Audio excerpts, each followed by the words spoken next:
Hello everyone, welcome to my channel. Punjab में lecturer cadre की post out हो चुकी है, तो हम लेक्चरर कैडर कॉमर्स की प्रिपरेशन कर रही हैं। आज हम टॉपिक करेंगे अकाउंटिंग स्टैंडर्ड्स। इसमें हम टॉपिक वाइज प्रिपरेशन कर रहे हैं अपनी, और आज इसका 5th पार्ट है। 20 क्वेश्चन की हम प्रैक्टिस करते हैं डेली। तो आज हम 20 क्वेश्चन अकाउंटिंग स्टैंडर्ड्स के प्रैक्टिस करेंगे। सो स्टार्ट करेंगे 20 क्वेश्चंस अकाउंटिंग स्टैंडर्ड के। फर्स्ट क्वेश्चन है, accounting standard board was setup by. कि अकाउंटिंग स्टैंडर्ड बोर्ड किसके थ्रू सेटअप हुआ? A option institute of chartered accountant, B option institute of cost and works accountants of India, C option institute of company secretaries of India, D option government of India.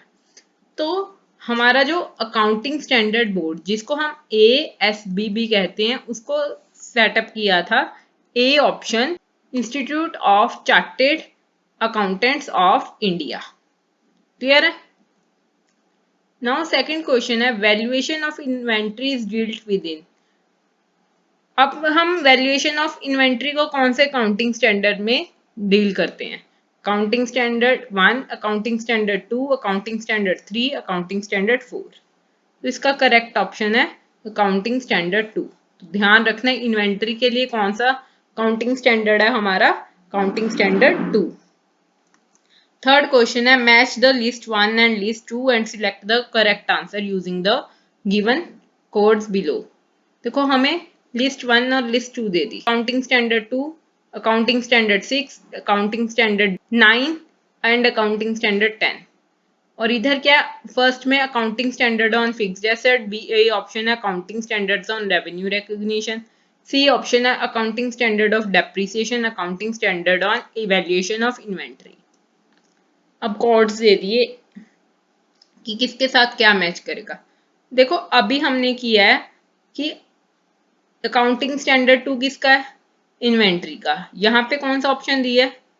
Fourth. तो तुम पहले simple इसी से check कर लो कि fourth कितने में है। देखो, फर्स्ट में ही है फोर्थ। बी का क्या है? थर्ड में, मीन्स अकाउंटिंग स्टैंडर्ड 6 किसका है? डेप्रिसिएशन का। अकाउंटिंग स्टैंडर्ड 9 किसका है? रेवेन्यू रिकॉग्निशन का। अकाउंटिंग स्टैंडर्ड 10 किसका है? फिक्स्ड एसेट का। तो हमारा करेक्ट ऑप्शन हो गया ए ऑप्शन। इसमें अकाउंटिंग स्टैंडर्ड 2 किसके लिए? इन्वेंट्री के लिए, 6 डेप्रिसिएशन के लिए, 9 रेवेन्यू रिकॉग्निशन के लिए, 10 फिक्स्ड एसेट के लिए। क्लियर है कि कौन कौन से अकाउंटिंग स्टैंडर्ड किसके लिए हैं? अब फोर्थ क्वेश्चन है, accounting standard on inventory valuation is not applicable to. पूछ रहे हैं कि इन्वेंट्री का वैल्यूएशन किस किस पे एप्लीकेबल नहीं होता? Construction contract, inventories of livestock, agricultural and forest products, stocks of mineral oil, ores and gases, या ऑल ऑफ द अबव। देखो, जो हमारा इन्वेंट्री का अकाउंटिंग स्टैंडर्ड है, ना कॉन्ट्रैक्ट्स पे लगता, ना लाइवस्टॉक एग्रीकल्चर प्रोडक्ट पे लगता, ना मिनरल ऑयल्स पे लगता। So our correct option D option, all of the above. अब फिफ्थ क्वेश्चन है, as per accounting standard 2 inventories is to be valued at. अब पूछा इन्वेंट्रीज किस पे वैल्यू करते हैं? ऑप्शन है एक्चुअल कॉस्ट पे, सेल्स पे, नेट रियलाइजेबल वैल्यू, या लोअर ऑफ कॉस्ट और नेट रियलाइजेबल वैल्यू। तो हमें पता है कि हम किस पे करते हैं, जो कॉस्ट या net realisable value whichever is less, उस पे हम उसको वैल्यू करते हैं। So our correct option last, the lower of cost और नेट रियलाइजेबल वैल्यू, दोनों में से जो लोअर होगा उस पे हम उसको वैल्यू करते हैं। सिक्स्थ क्वेश्चन है, which of the following accounting standard is recommendatory not mandatory. ये इंपॉर्टेंट क्वेश्चन है। हमें पूछा है कि ये अकाउंटिंग स्टैंडर्ड दे दिए, तो कौन सा अकाउंटिंग स्टैंडर्ड रेकमेंडेड करते हैं गवर्नमेंट, पर मैंडेटरी नहीं कि इसको फॉलो करना है, इसको यूज करना है। Accounting standard 1, disclosure of accounting policy, accounting standard 2, valuation of inventories, C option accounting standard 3, cash flow statement, D option accounting standard 4, contingency and events occurring after the balance sheet। तो जो accounting standard 3 हैं, cash flow statement, ये mandatory नहीं है, ये recommended होता है। Clear है? अब कॉस्ट ऑफ इन्वेंट्रीज में क्या क्या आता है? डायरेक्ट मटेरियल और direct expenses, B option labour और expenses, C option all cost of purchase, cost of conversion, other cost incurred in bringing inventories to their present location and condition, और D direct material. तो इसमें ये C option आएगा, purchase, उसको convert करने की cost, और उस इन्वेंट्रीज को उस प्लेस तक, उस कंडीशन तक पहुंचाने की जो भी कॉस्ट लगी वो हमारी कॉस्ट ऑफ इन्वेंट्रीज बनती हैं। So C option is correct, all cost of purchase and cost of conversion and other costs incurred in bringing the inventories to their present location and condition. Clear है? Now 8th, in reference to the accounting standard, choose the correct statement. अब हमें correct statement choose करनी है। A option, accounting statement codify generally accepted accounting standard. अब B option, they lay down norms accounting of policies and practices way of codes of guidelines. The main purpose of accounting standard is to provide information to the user as the basis on which accounting have been prepared. D option, all of the above. देखो क्या कह रहे हैं कि accounting standards के case में कौन सी statement तुम्हें करेक्ट लग रही है।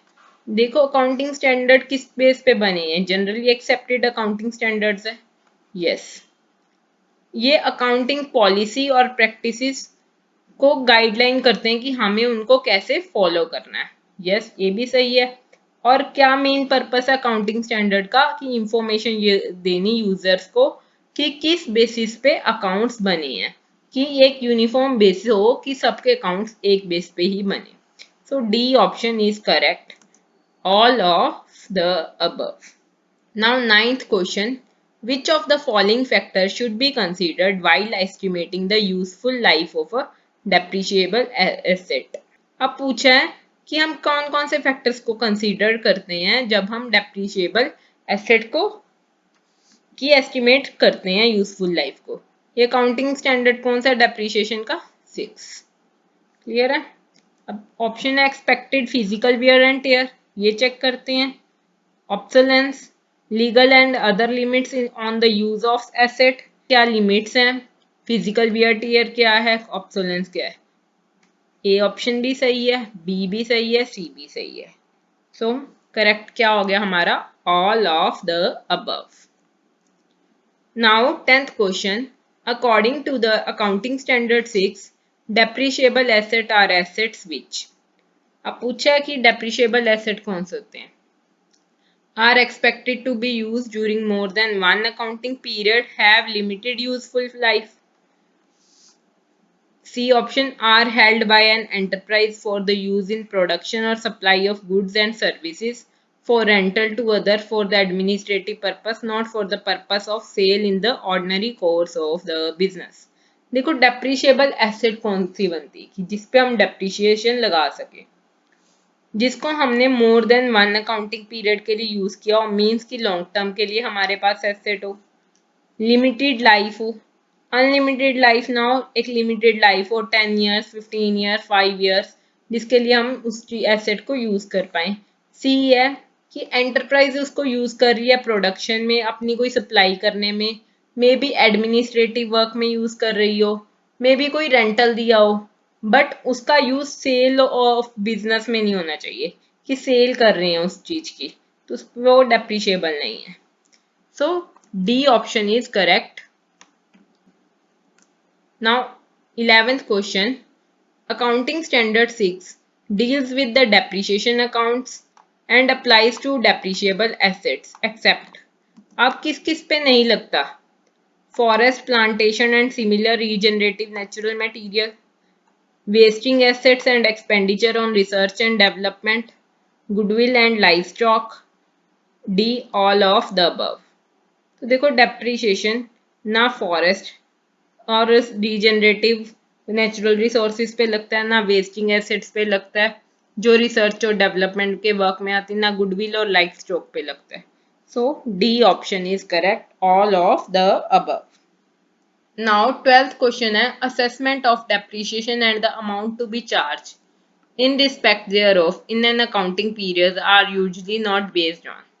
अब जब हम depreciation को चार्ज करते हैं अकाउंटिंग पीरियड में तो कौन सा बेसिस नहीं लेते,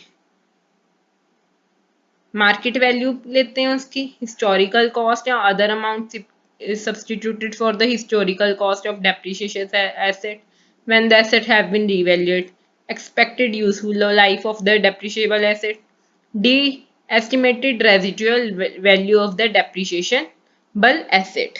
देखो हिस्टोरिकल कॉस्ट को ध्यान रखते हैं, रीवैल्यूएड एसेट को भी ध्यान रखते हैं कि रीवैल्यूएशन करके क्या एसेट की वैल्यू है, यूजफुल लाइफ को ध्यान रखते हैं कितना यूजफुल लाइफ है, रेजिडुअल वैल्यू क्या आएगी ये भी सब देखते हैं। कभी होता है ना हमने कॉस्ट निकालनी होती है डेप्रिसिएशन की तो रेजिडुअल वैल्यू माइनस करते हैं, डिवाइड भी करते हैं एस्टिमेटेड पीरियड ऑफ लाइफ पे। तो मार्केट वैल्यू ऑफ एसेट को हम नहीं कंसीडर करते, ऑप्शन ए इज करेक्ट। 13 है चूज द करेक्ट स्टेटमेंट। अब स्टेटमेंट क्या है, एक स्टेटमेंट है according to accounting standard 6 depreciation is to be provided on land. अब बी क्या कह रहे हैं, according to accounting standard 6 depreciation is not to be provided on land under any situation. C option according to accounting standard 6 depreciation is not to be provided on land unless it has limited useful life for the enterprise. D option accounting standard 6 is silent on the question of providing depreciation on land. तो देखो land की depreciation के बारे में discuss कर रहे हैं कि उस पर डेप्रिसिएशन लगती है या नहीं लगती, अगर लगती है तो क्या यूजफुल लाइफ के लिए लगती है, या कोई अकाउंटिंग स्टैंडर्ड 6 ने बताया ही नहीं कि लैंड पे डेप्रिसिएशन लगेगी या नहीं। तो देखो हमारा करेक्ट ऑप्शन होएगा C option, according to accounting standard 6 depreciation is not to be provided on land. वैसे जनरली कभी भी लैंड पे डेप्रिसिएशन नहीं लगती, पर अगर उसकी लिमिटेड यूजफुल लाइफ हो जो एंटरप्राइज उसको यूज कर रही है, अगर उसकी लाइफ यूजफुल है तो उसके अकॉर्डिंग उस पर डेप्रिसिएशन चार्ज होगी, अदरवाइज कोई भी लैंड हो हम कभी भी उस पर डेप्रिसिएशन चार्ज नहीं करते।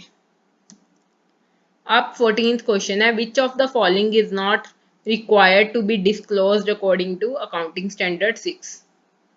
देखो क्या रिक्वायर नहीं है डिस्क्लोज करने के लिए, the depreciation method used, be the total depreciation for the period of each class of asset, the gross amount of each class of depreciable and related accumulated depreciation और depreciated value of asset। तो क्या disclose करने की जरूरत नहीं है कि depreciated value क्या है एसेट की, कि कितनी वैल्यू से वो डेप्रिशिएट हुई है, ये हमें डिस्क्लोज करने की जरूरत नहीं है। अदरवाइज मेथड भी हम बता देते हैं, डेप्रिसिएशन ग्रोस कितनी लगी वो भी बता देते हैं, और किस पीरियड पे लगाई और कौन कौन सी क्लासेस ऑफ एसेट पे लगाई वो तो ऑब्वियसली हम डिस्क्लोज करते हैं। अब 15th क्वेश्चन है accounting standard 9 revenue recognition is concerned with the recognition of revenue arising in the course of ordinary activities of the enterprise from. देखो रेवेन्यू रिकॉग्निशन पे बात कर रहे हैं कि रेवेन्यू किस किस पे जनरेट होता है, सेल्स ऑफ गुड्स पे, रेंडरिंग ऑफ सर्विसेज पे, the use by enterprise resources yielding interest, resources and dividend, royalties and dividends।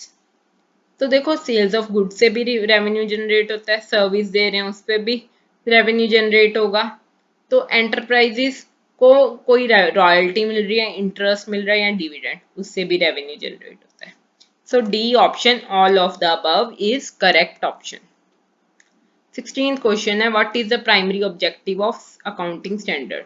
अब अकाउंटिंग स्टैंडर्ड्स का क्या ऑब्जेक्टिव है, मेन ऑब्जेक्टिव बताना है। A option to ensure uniformity and consistency in financial statement, in financial statement तो uniformity और consistency रखनी financial statement में, ये डबल वैसे ही लिखा गया गलती से।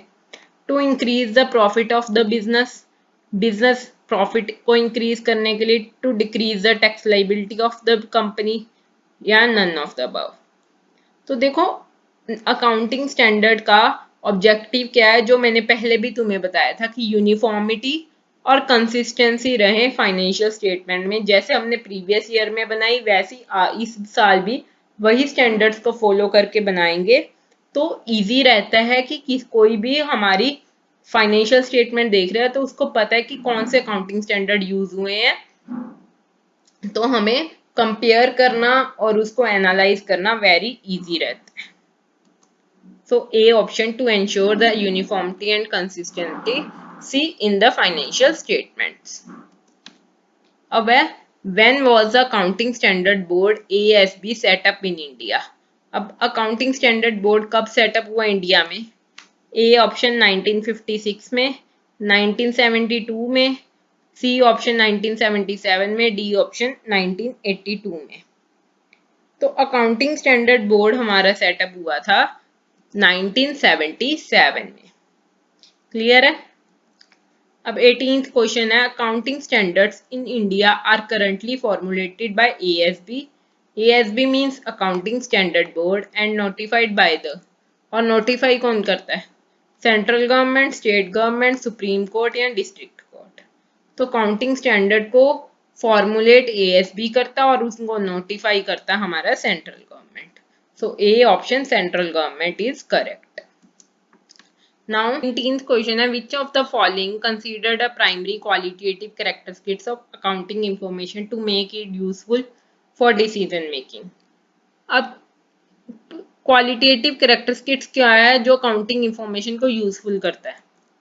Verifiability, neutrality, reliability, timeliness. तो प्राइमरी क्वांटिटेटिव कैरेक्टरिस्टिक्स है उसका, क्वालिटेटिव कैरेक्टरिस्टिक्स पूछा है तो क्या है? Reliability. So reliability is the qualitative characteristics. अब 20th क्वेश्चन है, which of accounting standard deals with the statement of cash flows?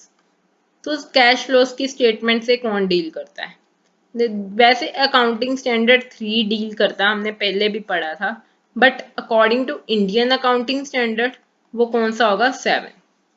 तो यहाँ पे वैसे हम अकाउंटिंग स्टैंडर्ड इंडियन की बात कर रहे हैं, यहाँ पे रह गया लिखना, तो हमारा करेक्ट ऑप्शन आएगा अकाउंटिंग स्टैंडर्ड 7। तो यहाँ पे लिख देंगे इंडियन अकाउंटिंग स्टैंडर्ड 7। तो आज के लिए हमारा टॉपिक इतना ही।